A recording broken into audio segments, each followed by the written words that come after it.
ब्रह्मा जी नारद जी को कथा करते हुए कहते हैं, कहे नारद, एक बार मेरे मन में विचार हुआ कि शिव का विवाह होना चाहिए। तो मैंने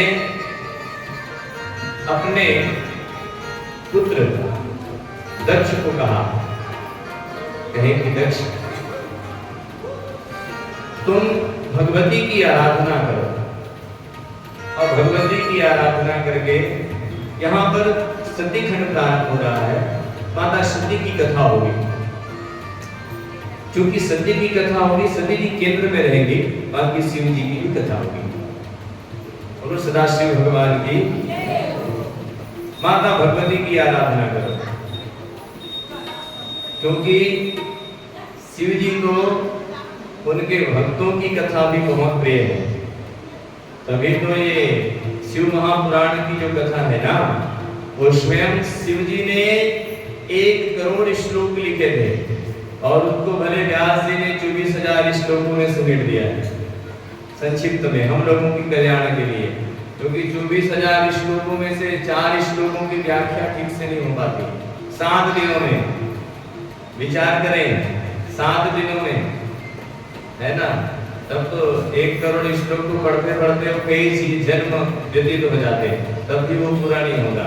लेकिन व्यास जी ने 24,000 श्लोक में इसको बहुत सुंदर संक्षिप्त किया है, और 12 इसमें संहिताएं हैं। उन्हीं में से रुद्र संहिता के सती खंड का दर्शन हम आप सभी कर रहे हैं। सृष्टि खंड संपन्न हुआ और सती खंड का दर्शन हम सब कर रहे हैं। दक्ष को जैसे ब्रह्मा जी ने कहा, तो उन्होंने तप किया, माता भगवती का आराधना किया, और माता भगवती साक्षात जगदम्बा दक्ष 30,000 वर्ष तक जब दिव्य तप किया, तो माता भगवती साक्षात प्रकट हुई है, दर्शन दी है। जगन्मयी जगदम्बा का प्रत्यक्ष दर्शन पा करके प्रजापति दक्ष ने अपने आप को कृतकृत्य माना है। वे 4 भुजा युक्त थी, हाथों में वरद, अभय, नील कमल और खड्ग धारण किए हुए थे। माता भगवती जो है, उनकी मूर्ति बड़ी मनोहरणी थी। नेत्र कुछ लाल थे, खुले हुए केस बड़े सुंदर दिखाई देते थे। उत्तम प्रभा से प्रकाशित होने वाली उन जगदम्बा को भली भांति प्रणाम करके दक्ष ने माता भगवती को वहां पर प्रणाम किया है और स्तुति करने लगे। प्रसीद भगवत्याद्ये, प्रसीद शिवरूपिणी, प्रसीद भक्तवरदे, जगन्माये नमोस्तुते। हे जगदम्बा, हे मां भगवती, आपको मेरा बारंबार प्रणाम है। ऐसा दक्ष ने प्रणाम किया है, और माता भगवती दक्ष से कहने लगी है, कहे हे वत्स, तुमको क्या वरदान चाहिए? दक्ष ने कहा, हे जगदम्बा महामाये, यदि आप मुझे वर देने के लिए उद्यत हैं, तो मेरे स्वामी जो भगवान शिव हैं, वे रुद्र नाम धारण करके ब्रह्मा जी के पुत्र के रूप में अवतीर्ण हुए हैं। वे परमात्मा शिव के पूर्ण अवतार हैं। आप मेरे घर पुत्री रूप में प्रकट होइए और शिव के साथ आप विवाह कीजिए। ऐसा माता जगदम्बा से उन्होंने प्रार्थना किया। तब दक्ष को माता भगवती ने आशीर्वाद दिया है। कहने लगे प्रजापति दक्ष, यद्यपि मैं महेश्वरी हूँ, तथापि तुम्हारी भक्ति के अधीन होकर के गर्भ से तुम्हारी पत्नी के मैं अवतरित होंगी, अवतीर्ण होंगी। ऐसा माँ भगवती ने वहां पर दक्ष को आशीर्वाद दिया है। बोलो अम्बे मात की। दक्ष ने खूब प्रार्थना की, जय भगवती देवी नमो वरदे, जय पाप विनाशिनी बहुफल दे। बहुत सुंदर सुंदर स्तुति दक्ष ने वहां पर गाई है माता भगवती की। और फिर माता जगदम्बा वहां से अंतर्ध्यान हुई है। अंतर्ध्यान हो गई वरदान देकर के दक्ष को। ब्रह्मा जी की आज्ञा से दक्ष द्वारा मैथिली सृष्टि का इधर आरंभ हुआ है। अपने पुत्र हरेशों और शरवासों को निवृत्ति मार्ग में भेजने के कारण दक्ष का नारद को शाप देना, ये कथा आती है। और फिर दक्ष के 60 कन्याओं का वर्णन आता है। कल्पांतर के भेद में इनकी कन्याओं की संख्या में कुछ भेद भी मिलता है, वो कल्पांतर के भेद के कारण होता है, क्योंकि आज एक ही बार कलयुग नहीं आया है, इस बात का ध्यान रखें। कई कलयुग, कई द्वापर, कई त्रेता जो है व्यतीत हो चुके हैं। पंचांग सुनो तो ये सब समझ में आता है। पहले क्या होता था, सब लोग बैठ करके ब्राह्मण को एक आसन में बिठा करके जैसे ही नव वर्ष जब लगे ना तो पंचांग सुनते थे। अभी वर्तमान में बहुत कम ऐसा होता है, लेकिन पहले पंचांग सुना जाता था। कहे महाराज पंचांग इस वर्ष वर्षा कब होगी, बावत कब होगा, पानी कैसे कब गिरी महाराज, ऐसे पूछे पहले, है ना। आप पहले मोबाइल में देख लेते हैं, लेकिन पहली पंचांग सुने। तो पंचांग में इसकी बृहद सुंदर व्याख्या है कि जैसे मैं तो मिनट से बता रहा हूं, उसमें और निमिष से प्रारंभ हुआ है। 60 मिनट का 1 घंटा है ना, और 24 घंटा का 1 दिन और रात, और 15 दिन का 7 दिन का 1 सप्ताह, 15 दिन का 1 पखवाड़ा, 1 पक्ष, और 30 दिन का 1 महीना, और 12 महीना का 1 साल, 1 वर्ष। और इसी 1 वर्ष के अनुसार 4,32,000 कुछ वर्ष जो है कलयुग के कहे गए। कितने है ना, हाँ कुछ वर्ष कलयुग के कहे गए हैं। और इसको जस्ट 2 गुना कर दो तो वो द्वापर, और उस द्वापर की उम्र को फिर 2 गुना कर दो तो त्रेता, और उनके और त्रेता की उम्र को 2 गुना कर दो तो सतयुग का उम्र। खैर उनकी संख्या जो है वो शास्त्र में निर्धारित है, मैं बता रहा हूं। तो उस प्रकार उतना उम्र, अच्छा ये जो है युगों का हो गया। अब ये 4 युग हो गए। अब 4 चतुर्युगी जब गुजरते हैं प्रतीत होता है, तब 1 मनवंतर कहे गए। 4 चतुर्युगी का 1 मनवंतर, और ऐसे ही 14 मनवंतर जब व्यतीत हो जाते हैं तब 1 कल्प होता है। 14 मनवंतर का 1 कल्प होता है। और तब ब्रह्मा के 1 दिन हुई, तब ब्रह्मा जी का 1 दिन होता है। और ब्रह्मा जी का इस अनुसार ब्रह्मा जी के 100 वर्ष उम्र कहे गए हैं। और ब्रह्मा जी का 1 दिन होता है, तब शिव जी पलक झपकते हैं। बोलो हर हर महादेव। ब्रह्मा जी का जब 1 दिन होता है तब शिव जी पलक झपकते हैं। ऐसी गणना मिलती है हमारा शास्त्रों में। तो आते हैं कथा में। कल्पांतर के भेद के कारण कहीं कहीं कोई बोलते हैं ना, कहे महाराज किसी में 60 पुत्रियां कही गई हैं, किसी ग्रंथ में और कुछ बताए गए, तो कल्पांतर के भेद के कारण ऐसा शास्त्रों में अंतर हमको मिलता है। दक्ष प्रजापति के 60 पुत्रियों में से उन्होंने उनका विवाह किया, जिनमें से एक पुत्री का विवाह किसके साथ हुआ है, शिव जी के साथ। नारद जी कहने लगे, कहे हे ब्रह्मा जी, हे पिता से शिव जी के साथ उनका विवाह किस प्रकार हुआ, वह कथा मैं सुनना चाहता हूं। तो कहे सुनो हे नारद, शिव के प्रति तुम्हारी यह भक्ति जो है देख करके मुझे बड़ी प्रसन्नता हो रही है। तुम जो प्रश्न कर रहे हो वो लोकहित का प्रश्न है। संतों से, महात्माओं से ऐसा ही प्रश्न करना चाहिए जिससे कथा आगे बढ़े। सांसारिक प्रश्न नहीं करना चाहिए। एक राजा के 3 प्रश्न थे। एक राजा के 3 प्रश्न थे। ईश्वर एक है कि अनेक है, तो रहता कहाँ है, मिलता कैसे है, और तीसरा करता क्या है।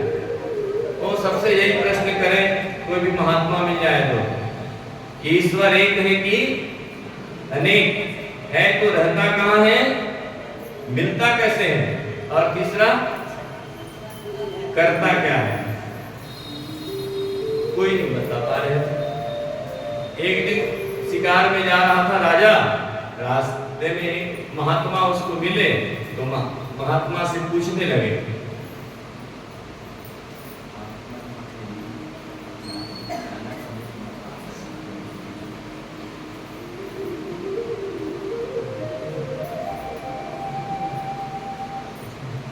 महात्मा से पूछने लगे कि बताओ ईश्वर एक है कि अनेक है, तो रहता कहाँ है, मिलता कैसे, करता क्या है। तो बोले राजा एक बात बताओ, अकेले में सुनना चाहते हो कि 4 लोगों के बीच सुनोगे। तो बोले महाराज 4 लोगों के बीच यदि कह दो तो और अच्छी बात है, सब लोग सुन लेंगे। बोले ठीक है, तो आज से ठीक 15 दिन का दिनांक निर्धारित किया गया, तुम लगवा लेना टेंट माइक सब, और मैं बैठ करके इस प्रश्न का उत्तर दूंगा। सबको ढिंडोरा करवाया राजा, सबको बुलवाया। अब इधर ये क्या कर रहे हैं, 15 दिन तक उस राजा के वाटिका में ठहर गए। अब वाटिका में ठहरे हैं और उस वाटिका में घूमने के लिए वो निकले, तो एक किसान से मित्रता कर ली। अब वो किसान से जब उसकी मित्रता हो गई, तो 15वें दिन जब जाना है राजा के दरबार में, उसी दिन उस किसान से कहने लगा, भैया आज मुझे राजा के दरबार में जाना है, तो ये नकली दाढ़ी वाड़ी लगा करके तुम बन जाओ महात्मा और मैं बन जाता हूँ किसान, पगड़ी बांध के। बोले अरे राजा पूछेगा तो मैं क्या बताऊंगा, तुम मरवा दोगे बोले मुझको। बोले कुछ नहीं बोल देना, मेरा एक किसान सब बता देगा, मेरी ओर दिखा देना। बोले हाँ तब तो ठीक है। बोले चलो। अब गए दोनों। अब वो महात्मा किसान बने हुए नीचे बैठा है, अब वो जो किसान था महात्मा बन करके बैठ गया गद्दी में। अब राजा ने पूछा, सब सभा लगी हुई है, राजा ने पूछा ये बताओ भैया ईश्वर एक है कि अनेक। तो कहने लगा अरे ये तो मेरा किसान बता देगा। अब राजा बोला इतना ढिंडोरा करवाया, सबको बुलाया, अब ये किसान क्या बताएगा। बोले हाँ चलो जी बताओ, क्या बताओगे। तो बोले राजन मैं ठहरा अनपढ़ आदमी किसान, और तुम पूछ रहे हो गिनती वाला प्रश्न। एक काम करो, एक थाली मणि मंगाओ, गिनना तुम बताऊंगा मैं। अब राजा भी सोच में पड़ गया। बोले ठीक है मंगाओ भैया। आदेश दिया, एक थाली मणि मंगाई गई। अब राजा गिनना शुरू किया, एक मणि उठाई, बोला एक। महात्मा ने कहा बोले रखो रखो, रखा। फिर दूसरी मणि उठाई, बोला 2। कहले झूठ बोल रहे हो। महात्मा कहने लगे झूठ बोल रहे हो राजा, अच्छे से देखो, अच्छे से देखो, मणि तो एक ही है। बोले राजा देख करके विचार करने लगा, बोले हाँ है तो एक ही। जैसे जैसे रखा, बोले तीसरी मणि उठे, बोले 3। बोले राजा 3 नहीं है, मणि एक ही है, वो 3 तुम गिन रहे हो, बल्कि वो है तो एक ही। इसी प्रकार परमात्मा परब्रह्म परमात्मा एक ही है। वो अलग अलग लोगों के अनुभव में आने के कारण हम अलग अलग उनके रूप को देखते हैं, लेकिन परमात्मा तो एक है। राजा ने कहा हाँ मेरे प्रश्न का उत्तर मुझे मिला। क्या महाराज दूसरा प्रश्न मेरा है तो रहता कहाँ है, मिलता कैसे है। बोले राजन जब से आया हूं तब से बस प्रश्न के ऊपर प्रश्न करते हो, खिलाते पिलाते कुछ नहीं हो। अरे भाई ब्राह्मणों को जो खिलाता पिलाता है उससे वो प्रसन्न होते हैं, है ना। छत्तीसगढ़ी में तो बहुत सुंदर कहेंगे, जेने दी न्योता तेने खाए न्योता तेने बामन के देवता, इसी की कहेंगे। बहुत बढ़िया कहेंगे, बोनी हो गए, शुरुआत हो गई आज ले, है ना। तो कहे खिलाते पिलाते कुछ नहीं हो, प्रश्न के ऊपर प्रश्न करते हो। कहे कुछ खिलाओ पिलाओ, के क्या खाएंगे महाराज। तो बोले ब्राह्मणों को दूध अति प्रिय है, मंगा दो 1 गिलास। बोले 1 गिलास दूध मंगाया राजा ने। अब दूध को का गिलास हाथ में ले करके उंगली डाल के दूध में उंगली को वो घुमाते थे। बोले महाराज दूध मंगाए हो तो पियो ना जी इसको, क्यों उंगली घुमा रहे हो? बोले इसमें मैं कुछ ढूंढ रहा हूं। तो इसमें क्या मिलेगा आपको? तो बोले इसमें मैं घी को ढूंढ रहा हूं। ए राजन, घी इसी से बना है ना, घी अलग से तो ऐड नहीं किया गया है, दूध से ही घी बना है और उसी को मैं ढूंढ रहा हूं। राजा बोला कहे महाराज इसके लिए इसको जमाना पड़ेगा, जमाने के बाद मथना पड़ेगा, दही जम जाएगी तब मथना पड़ेगा, और मथने के बाद में फिर वहां से मक्खन निकलेगा, और मक्खन को अग्नि में जब हम तपाएंगे तब जा करके वो घी की हमको प्राप्ति होगी। बोले अच्छा। ठीक उसी प्रकार राजन, ठीक उसी प्रकार निष्ठा को जमाना पड़ेगा, श्रद्धा को टिकाना पड़ेगा एक जगह। जब तक श्रद्धा नहीं टिकेगी, निष्ठा नहीं जमेगी, तब तक क्रम आगे नहीं बढ़ सकता। यहाँ तो हमारा मन 4 दिन यहाँ टिकता है तो 4 दिन कहीं और जाकर के टिकता है। मैं तो कई लोगों को ग्रंथों को अपने देवी देवताओं तक को ले जाकर के तालाब में ठंडा करके देखा है ना। निष्ठा टिकी ही नहीं चाहिए लोगों की। कहे महाराज कभी इस पंथ में, कभी इस मजहब में, कभी यहाँ जा रहे हैं, कभी वहां जा रहे हैं, कभी वो वाले हो गए, कभी वो वाले हो गए, नाना प्रकार के भटक रहे हैं। बस दिशा का ज्ञान नहीं है, केवल और केवल भटक रहे हैं। कहा गया है निष्ठा को टिकाइए। निष्ठा जब जमेगी, निष्ठा जब जम जाती है तो विचार रूपी मथानी से उसको मथो, तब वैराग्य रूपी मक्खन निकलेगा, उसको तपस्या रूपी अग्नि में तपाओगे तब वो घी रूपी परमात्मा की प्राप्ति होगी। ये क्रम है। बोले हाँ महाराज मेरा दूसरा प्रश्न का भी उत्तर मिल गया, तीसरा एक प्रश्न और है। कौन सा प्रश्न भैया वो भी तो कहे तीसरा प्रश्न ये है कि ईश्वर करता क्या है। तो बोले राजन एक बात बताओ, उत्तर मैं दे रहा हूं तो बड़ा मैं हुआ कि तुम? बोले महाराज उत्तर आप दे रहे हैं तो बड़े आप हुए। तो आसन ऊंचे भी कौन बैठा है? मैं बैठा हूं। बैठना किसको चाहिए? आपको चाहिए। तो आओ महाराज आप बैठ जाओ। ऐसा कह करके राजा अपने सिंहासन में उनको बैठा दिया। जो नीचे बैठे थे किसान के रूप में उन महात्मा को ऊपर बिठा दिया। जैसे ऊपर बैठे तो नीचे बैठ करके पूछने लगा राजा, फिर महाराज करता क्या है? तो बोले यही करता है, पल भर में राजा को रंक बना देता है और रंक को राजा बना देता है।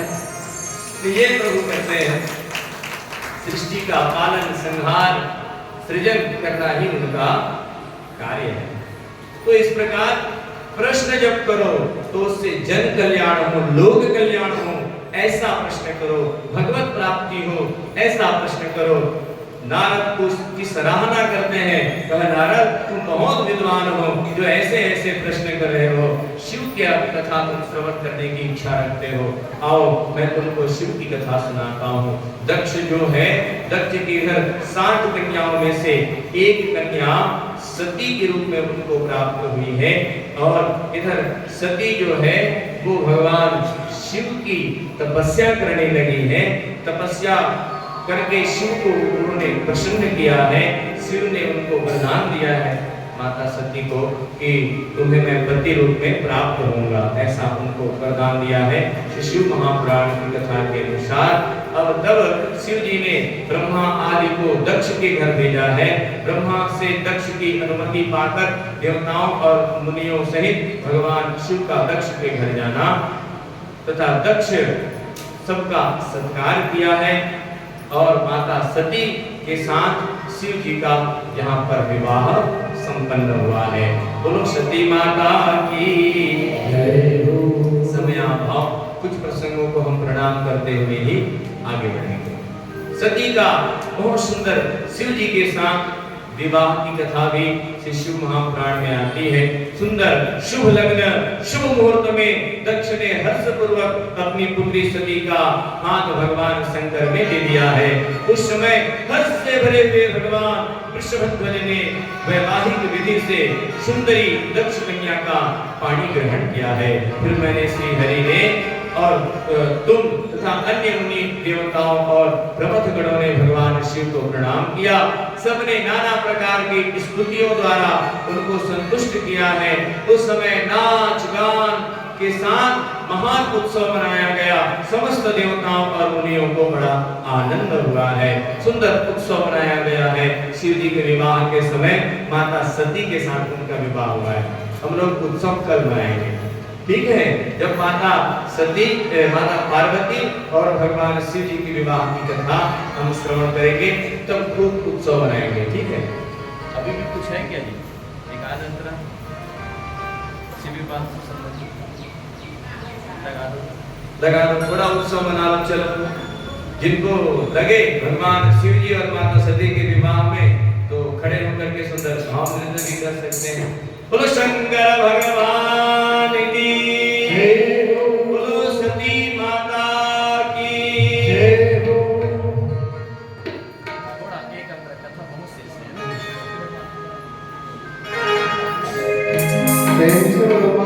महादेव की जय हो। जप हर हर हर हर बोला गुरु महादेव।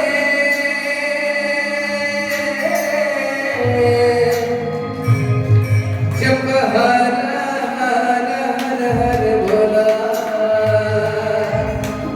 गुरु महादेव। जप हर हर हर बोला गुरु महादेव। जप हर हर हर बोला गुरु महादेव।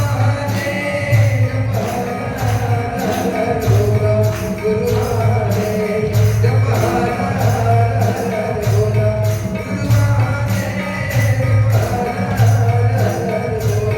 गुरु महादेव।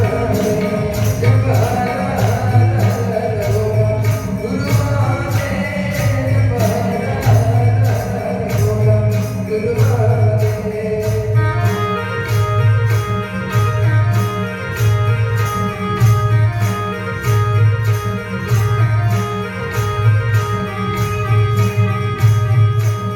तरेंगे मोहर घटके भोला रात रचाए। तरेंगे मोहर घटके भोला रात रचाए। तरपावे वाचन घटके भोला खौड़ो सजाए। तरपावे वाचन घटके भोला खौड़ो सजाए। जप हर हर हर बोला गुरु महादेव। जप हर हर हर बोला गुरु महादेव। जप हर हर हर बोला गुरु महादेव। जप हर हर हर बोला गुरु महादेव।